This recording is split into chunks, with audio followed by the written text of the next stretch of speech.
Por la señal de la Santa Cruz de nuestros enemigos, líbranos, Señor Dios nuestro. En el nombre del Padre, del Hijo y del Espíritu Santo. Amén. Señor mío y Dios mío, creo firmemente que estás aquí, que me ves, que me oyes. Te adoro con profunda reverencia. Te pido perdón de mis pecados y gracia para hacer con fruto este rato de oración. Madre mía Inmaculada, San José, mi Padre y Señor, Ángel de mi guarda, interceded por mí.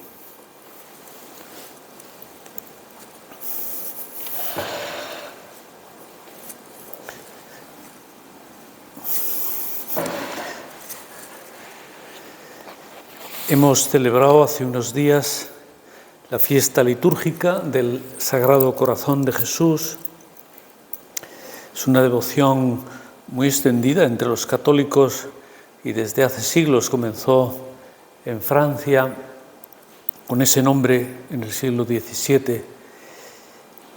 Y es la devoción al corazón del Hijo de Dios hecho hombre, al corazón de Jesús. Un corazón que está lleno de amor hacia Dios Padre y de amor y de misericordia hacia todos los hombres. Un corazón que es humano y divino a la vez y por tanto que está lleno de emociones, de sentimientos como el de cualquiera de nosotros. Pero Cristo, esta es la gran diferencia que hoy veremos en la meditación, ¿no? Cristo logra encauzar esos sentimientos para el bien por el infinito amor que tiene a Dios y que tiene en cuanto que Él mismo es Dios, la segunda persona de la Santísima Trinidad, y el infinito amor que tiene hacia nosotros.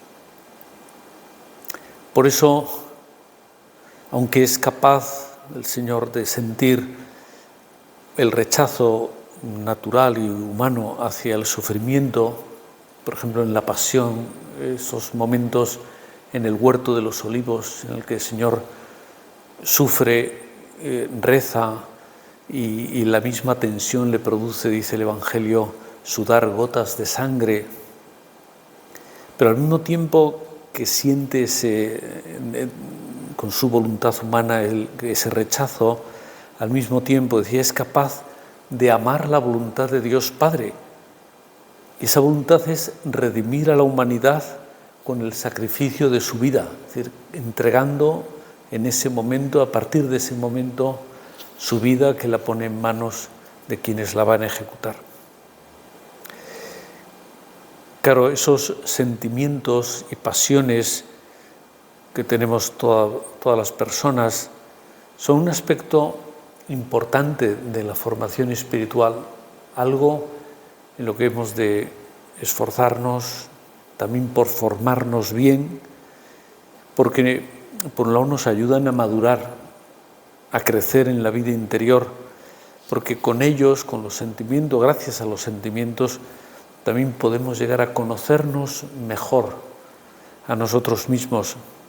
Y luego no cabe duda que también los sentimientos ayudan a conocer mejor a los demás, a ponernos mejor en su lugar, a hacernos más cargo de sus sufrimientos o de sus alegrías, pero hemos de aprender a manejarlos correctamente, si no, pues podrían ser, pues sí, como un coche de Fórmula 1, vamos, que te permite hacer una distancia muy larga en un tiempo muy pequeño, pero si no lo sabes conducir, con esa distancia o menos te puedes ir directamente al hospital. Es importante que sepamos cuándo los sentimientos resultan de ayuda, cuándo debo contar con ellos, cuándo me puedo apoyar en ellos, porque son una ayuda para el avance, el progreso espiritual que hemos de ir haciendo en la vida. Para eso se me ocurría, hay una parábola en el Evangelio, la parábola de un padre que tiene 2 hijos y y el Señor se la cuenta a la multitud que tenía delante, aunque en realidad, por cómo comienza el evangelista a contarlo, se ve que se dirige más que a la gente en general, se dirige a las autoridades del pueblo de Israel que estaban allí presentes y que quizá estarían escuchando con un cierto juicio crítico para ver si había algo en lo que retorcer esas palabras. Y por eso el Señor aprovecha esa parábola para hablar de la rectitud con lo que hemos de actuar, la importancia que eso tiene, actuar con una intención recta. Es decir, ¿qué me mueve? No es quedar bien, no es hacer lo que los demás esperan que haga, sino hacer lo que he considerado que es el bien para mi vida o lo que considero que Dios espera de mí, y entonces esa intención es la intención recta con la que yo procuro hacer todos mis actos.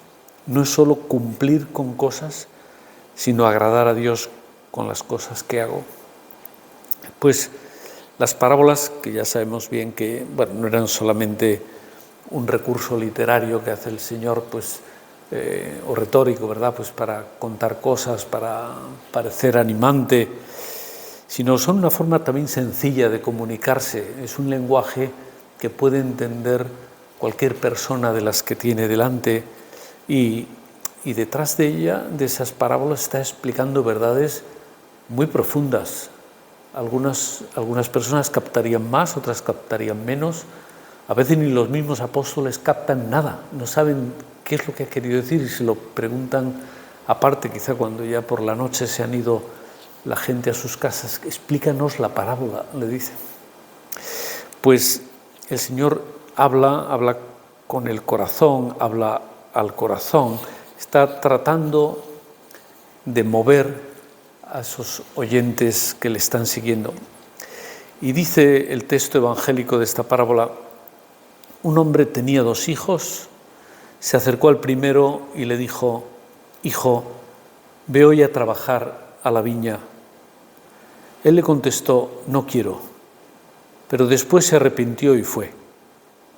Se acercó al segundo y le dijo lo mismo, y él le contestó: voy, Señor. Pero no fue. Y pregunta el Señor en voz alta: ¿quién de los 2 cumplió la voluntad de su padre? Y contestó la gente: el primero. Sigue un poco más la narración, pero me detengo ahí porque me parece que ahí está la sustancia, por lo menos, de lo que quería traer a la meditación. Este padre de la parábola hace la misma petición a los 2 hijos: vete hoy a trabajar a la viña. No sabemos si era una viña grande o pequeña, pero en fin, ese día tocaba trabajarla, ararla, vendimiarla, lo que fuera.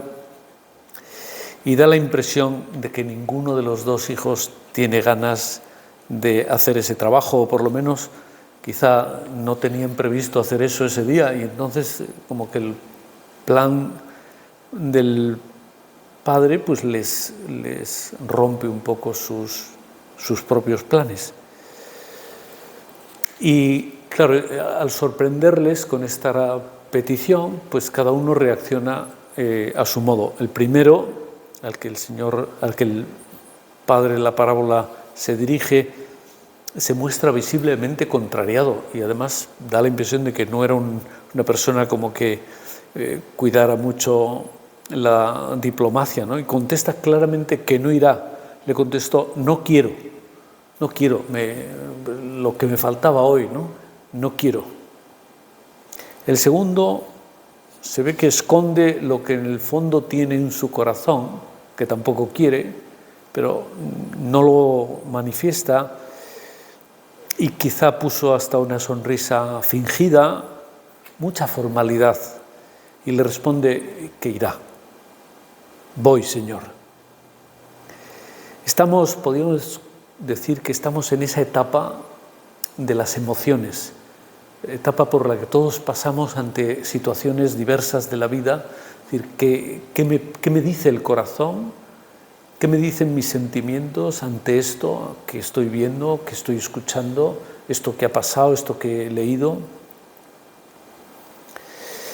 Al final, ninguno de los dos hijos mantuvo la palabra que había dado. El que había dicho que no iba a ir a trabajar, no quiero, decide ir a la viña. Y el que le parecía dispuesto a ir inicialmente, termina por desobedecer y no va. Claro, en ambos casos, las acciones, lo que realmente hacen, contradicen las palabras. Pero hay una diferencia, me parece a mí, hay una diferencia importante entre ambos hermanos. El que fue sincero con su padre y le dijo lo que realmente pensaba, termina haciendo el bien. En cambio, quien buscaba quedar bien, el segundo hermano, acabó faltando a su compromiso. Voy, Señor, pero no fue. Esto nos puede pasar también al secundar los planes de Dios. Pero para actuar correctamente, lo primero es tener un corazón, podríamos decir, limpio, sin apegos a cosas personales, egoístas. Un corazón enamorado del Señor. Solo quiero lo que tú quieras, Señor. El Papa Francisco decía en una homilía hace unos pocos años, cuando comenzaba la temporada aquella de la pandemia, ¿no? En la presencia de Jesús, cuando estamos delante del Señor, florecen los verdaderos sentimientos del corazón, las verdaderas actitudes. Delante del Señor, que es como una luz de infrarrojos que lo pone todo en evidencia, todo a las claras, ahí se ven los verdaderos sentimientos del corazón, que es lo que albergamos en nuestro corazón, las verdaderas actitudes, la rectitud o no de lo que nos mueve. Aparecen esas intenciones del corazón, esos sentimientos que realmente nos ayudan a avanzar, pero avanzar si son buenos en la dirección correcta, claro, si no, nos ayudan a avanzar pero en el sentido contrario. Por tanto, los sentimientos nos proporcionan una información muy valiosa, un conocimiento importante, empezando por el conocimiento propio. Nos ayudan a conocernos mejor. Es decir, caramba, ¿cómo he podido decir esto? ¿Cómo he podido pensar esto? ¿Cómo he podido juzgar de esta manera esa situación o esta persona o aquella familia? Pues sí, esos son los sentimientos que brotan del corazón de cada uno. Y cuando procuramos que esos sentimientos se vayan identificando con los sentimientos de Cristo, entonces cambia todo. Así la frase la he sacado de San Pablo, lo dice en la carta a los Filipenses, dice: tened entre vosotros los mismos sentimientos que tuvo Cristo Jesús. Los mismos, quizá son inalcanzables para nosotros, pero tratamos de imitar esos mismos sentimientos que tú tenías, Señor, con las personas, unos que te querían, otros que te admiraban, otros que te seguían con mucha fe y otros que te criticaban y te juzgaban mal.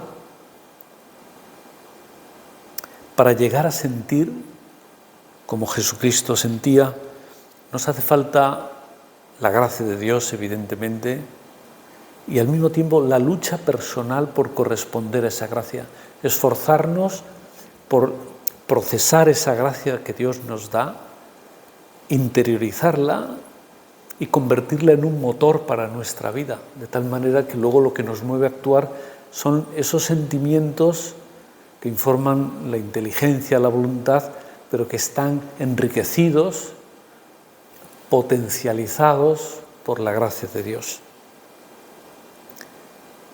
Penetrar en los sentimientos de Jesús, esto es del Papa Benedicto XVI, penetrar en los sentimientos de Jesús, este debería ser el ejercicio cotidiano de la vida como cristianos. un tratar de ir profundizando, entrando más adentro, penetrando, dice él, en los sentimientos de Cristo, porque la identificación con Cristo no es una identificación meramente externa. No, con eso no conseguiríamos nada, es decir, vestirnos como se vestirían en la época hace 20 siglos, o dejarnos el pelo largo, las barbas. Eso, bueno, para ser actores de una película sobre la vida del Señor podría servir, pero no es eso. Se trata más bien de un proceso interior en el que Cristo va tomando posesión de nuestros corazones. Te dejamos, Señor, que tomes los mandos de mi vida, que no dejes que el volante, que el cambio de las marchas, que el freno, que lo muevan otras pasiones, otros sentimientos que puedan hacer descarrilar esto, que puedan llevarme a un accidente. Nuestros sentimientos espontáneos, esas reacciones impulsivas que a veces tenemos, pues no cabe duda que nos proporcionan, esto lo decía antes, una información de cómo está nuestro mundo interior. Es muy distinto de cómo juzgamos las cosas o las personas cuando tenemos paz en el corazón, cuando tenemos capacidad de comprender lo que está ocurriendo, lo que le sucede a esa persona, porque la conocemos o por lo que fuera. Muy distinto de cuando nos faltan datos o estamos nerviosos o estamos enfadados. Entonces juzgamos todo con esos criterios tan primitivos que fácilmente nos equivocaríamos, ¿no? En la parábola que leía antes, cuando el primer hijo le dice que no quiere ir a la viña, claro, se podría deducir, bueno, pues que no le gusta esa actividad, sin más, ¿no? No a todo el mundo le gusta ni le apetece el trabajo de la agricultura o ese trabajo manual, cansado, agotador, ponerse al sol todo el día, a lo mejor estar agachado trabajando. Pero, bueno, es lo que da la impresión de que tiene en su mundo interior, y por eso lo primero que le sale a decir es que mira, que no, a eso no voy. Quizás ya lo habrían hablado más veces, no cuentes conmigo para seguir con esa viña, yo voy a dedicarme a otras tareas, voy a buscarme otros trabajos. Una parte de su interioridad, de este primer hijo al que su padre le envía a trabajar, es la que le lleva como a considerar ese esfuerzo que su padre le pide como algo negativo.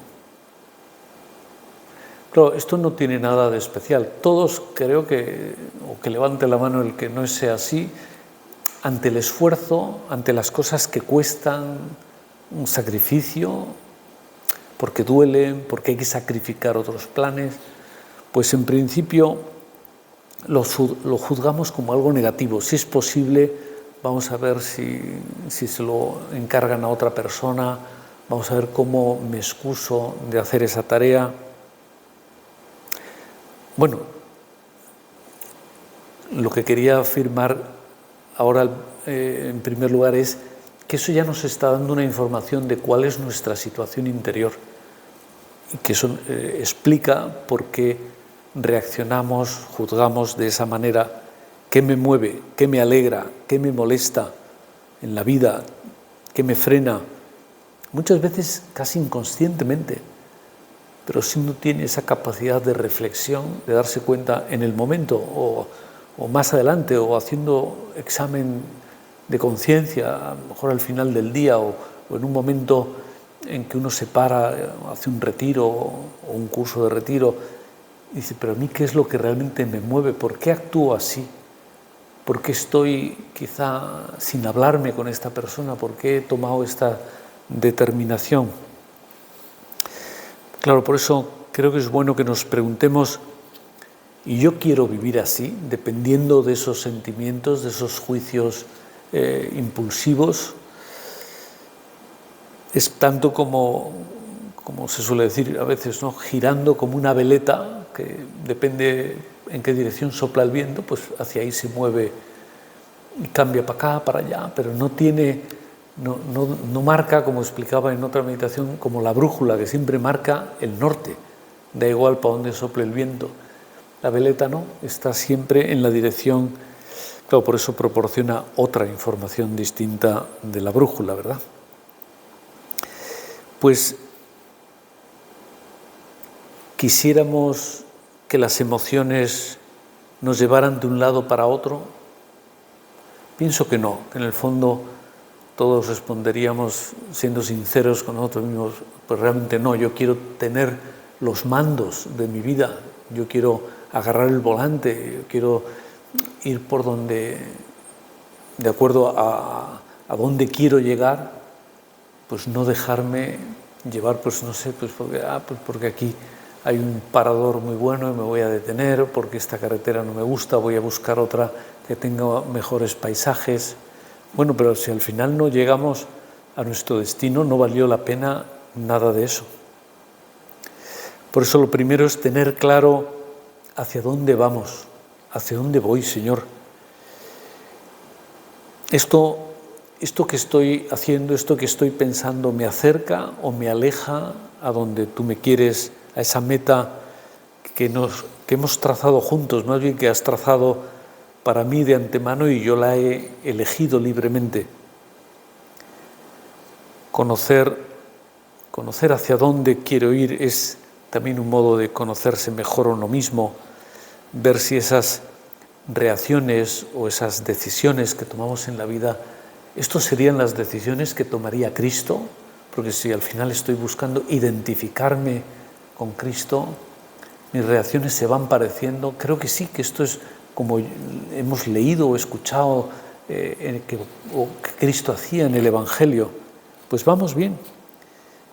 Y esa manera de encauzar la vida es lo que se llama, en pocas palabras, la madurez interior. Una persona madura interiormente que no se va dejando llevar, pues no sé, como un niño pequeño de impulsos, de caprichos, de gustos, de colores. Por tanto, hemos de actuar también conforme a lo que uno es, a nuestra propia identidad. Si yo tengo claro, porque el Señor ha querido mostrarme un camino, pues he de seguirlo. Si yo he manifestado, como será el caso de muchas personas que me escuchan, comprometerme en el matrimonio con otra persona, yo he de ser fiel a ese camino, a esa persona y a la familia que se haya derivado de esos compromisos, y así con todo, en lo laboral también, por supuesto.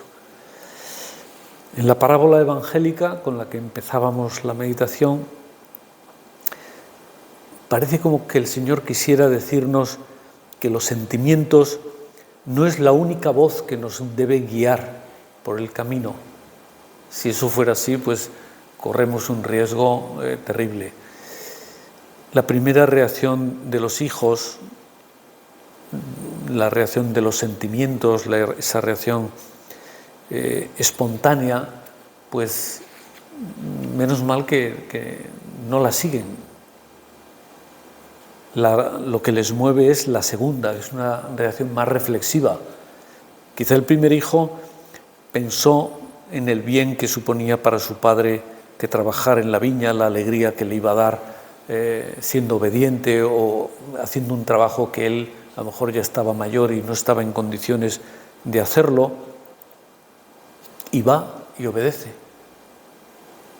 Sin embargo, el otro, que empezó buscando dar una buena impresión a su padre, voy, claro que voy, cuenta conmigo, pero también reflexiona, viene esa acción más ponderada después y quizá pensó en lo arduo del trabajo que le esperaba y prefirió hacer otras cosas.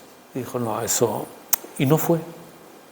Dijo una cosa, pero luego hizo otra. Es decir, lo decisivo, lo que les llevó a actuar de una manera concreta, distinta en cada caso, no fueron los sentimientos, no fue esa primera decisión emocional, podríamos decir así, e impulsiva, sino la acción pensada, reflexionada, ponderada. Porque, claro, eso está inspirado en lo que consideran que es valioso para ellos. Si consideraron que lo valioso para ellos era estar tranquilos y no cansarse y no pegarse una sudada ahí en el sol trabajando en la viña, pues entonces, claro, para eso lo mejor es no ir. Si piensas que lo mejor es, bueno, ser un buen hijo y dar una alegría al padre, que en realidad es a toda la familia, pues aunque te cueste, vas para allá, ¿no? Por eso conocer los estados de ánimo nos ayuda a que luego seamos capaces de tomar decisiones coherentes con lo que somos. Pero hemos de conocer qué somos, qué es lo que consideramos que nos hace verdaderamente felices, qué es lo que ha comprometido nuestra vida queriendo, libremente, voluntariamente. Y seguir eso, pues unas veces ayuda en los estados de ánimo y otras no. Pero no son despreciables, tampoco no quiere decir que para actuar bien hay que actuar contra los sentimientos. Ojo, porque no estoy queriendo dar ese mensaje, sino que los sentimientos son muy importantes para nuestra vida y para nuestra vida cristiana en concreto. Por ejemplo, San José María, voy a ir terminando, decía muchas veces que había actuado, usaba la expresión, a contrapelo, es decir, como contracorriente, contra su propia voluntad, como contrariando esa inclinación a actuar en otras cosas que le gustaban más o que le apetecerían más. Pero siempre aclaraba, he ido a contrapelo, dice, pero lo hacía por amor. Es muy distinto. Voy a contrapelo, pero no porque considero malos los sentimientos, sino porque amo este otro modo de hacer las cosas. Y entonces, pues, si los sentimientos no me acompañan, pues no me acompañan. Otras veces sí acompañan, ¿verdad? Pero puede ser que algunas veces no, y no por eso dejamos de hacer las cosas. Porque, claro, el amor tampoco puede reducirse a un sentimiento. Eso no sería verdadero amor. Sería una cosa sentimental, vaporosa y, por tanto, pasajera. Pero, evidentemente, el amor contiene una dimensión sentimental. Es muy difícil amar sin expresarlo de algún modo. Con una sonrisa, con un te quiero, con una caricia, no sé. Es necesario. Pero no es eso todo. Ahí no se está expresando todo, ¿no? Por eso, cuando el hijo que no pensaba ir a la viña decidió cambiar e ir, posiblemente le movió el sentimiento filial y el cariño a su padre, que terminó pesando más que su flojera o la apatía o qué sé yo, los planes que él tenía para aquel día. Y al revés, claro, con el otro hermano, ¿no? Es decir, que se puede encontrar siempre un sentimiento más profundo, más bueno del que inicialmente hemos percibido, sobre todo si aquello vemos que me está llevando por un camino que no es el que Cristo seguiría. Y por eso, profundizando, reflexionando, nos damos cuenta, sí, que aquello pues no me ayuda, o me ayuda simplemente a distinguir que eso es la reacción espontánea, pero no la reacción reflexiva, pensada, razonada.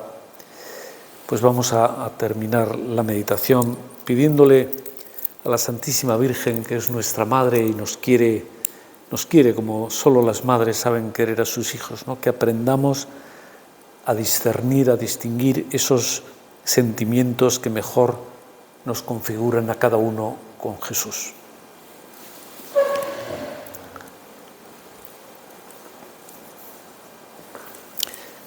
Te doy gracias, Dios mío, por los buenos propósitos, afectos e inspiraciones que me has comunicado en esta meditación. Te pido ayuda para ponerlos por obra. Madre mía Inmaculada, San José, mi Padre y Señor, Ángel de mi guarda, interceded por mí.